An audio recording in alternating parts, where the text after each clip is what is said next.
to me. It's mine.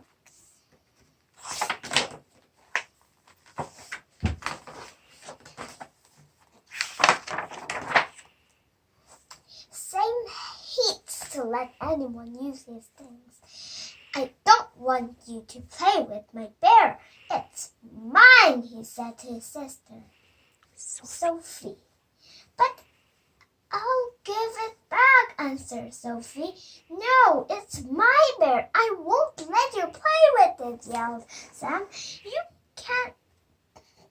You can't be so stupid. I won't eat your bear, shouted Sophie. Mommy doesn't like it when the children argue. Aren't you ashamed? Ashamed, she said. Look at the poor little bear. His leg is torn. Go and play in the garden, and I'll mend the poor thing. Sam and Sophie put on their jackets. Give me back my jacket, said Sam. Mommy told me I could wear it. It's too small for you and his sister. I don't care, Sam said. It's my old jacket. You mustn't touch it. Sam, yelled his mother. Put on your new jacket and stop arguing. Sam and his sister are gardening. He is planting a tree, and Sophie's planting some bulbs.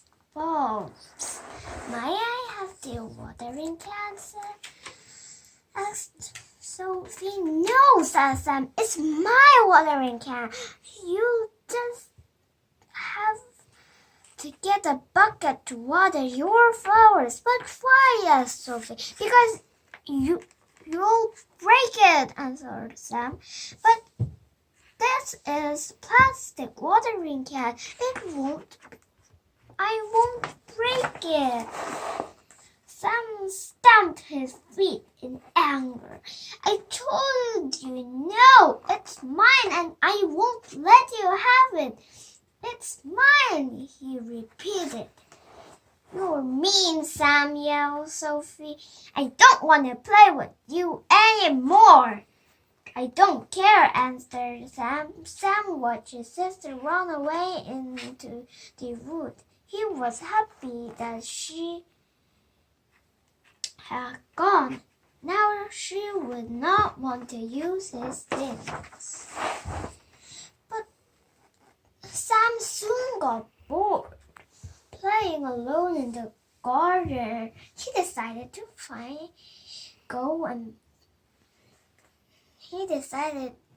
to go into the wood and try to find Sophie. Come back, Sophie. I want you to play with me, he cried out. But Sophie didn't answer, and Sam couldn't see her. Tired of yelling, Sam stopped to catch his breath. He looked up at the trees all around him. There seemed to be so many trees, and they all looked the same. Sam kept walking deeper into the wood. The sun disappeared slowly below the tree, and it began slowly to get dark. Sophie, where are you? He yelled. All Sam could hear was silence. Night falling, and Sam began to shiver. Suddenly, he saw a small figure in the middle of the path. Sophie, I finally found you, Sam cried. Sam put his arms around her. He was so happy to have found his sister. But how would they get back home? Sam Sam and Sophie had no idea which way to turn. They walked for a long time, but all the trees and paths looked the same. Soon they became very tired and sat down at the base of a tree.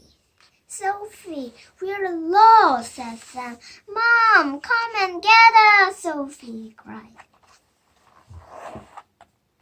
Suddenly a fall of leaves fluttered down on them. Look, Sophie, the trees are giving us their leaves to make a blanket. Thanks, trees, said Sam. It's funny, I feel very happy, he said, and gently squeezed his sister's hand. And all of a sudden, Sam noticed a star that shone more brightly than the others. But it wasn't a star, it was the light of the torch. Sophie, there's Mom. She found us. Mommy, we are over here. Sam and Sophie ran toward the light. My darlings, I finally found you, said their mother. She opened her arms to hug them. Come on, let's go home as fast as we can. Oh, yes, as fast as we can, repeated the children. After their adventure in the woods, Sam and Sophie were glad to be back in their soft beds. Here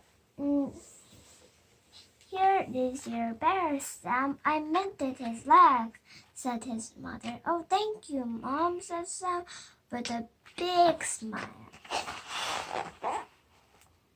Do you want to sleep with my bear? asked Sam. Thank you, but I think your bear prefers to sleep with you, said Sophie. Sweet dreams, Sam. You have sweet dreams too, Sophie, whispered Sam sweetly. The next morning, Sam and Sophie went back to play in the garden. We'll plant some bulbs and grow some more flowers, said Sam. That's a great idea, Sam, exclaimed sister. After a few weeks, the bulbs were blooming in fresh, bright colors, and the young trees had its first leaves. When you've finished, can I have the watering can? Sam asked his sister. Our flowers are thirsty. Of course, said Sophie, handing him the watering can. I think our flowers are really beautiful. The end.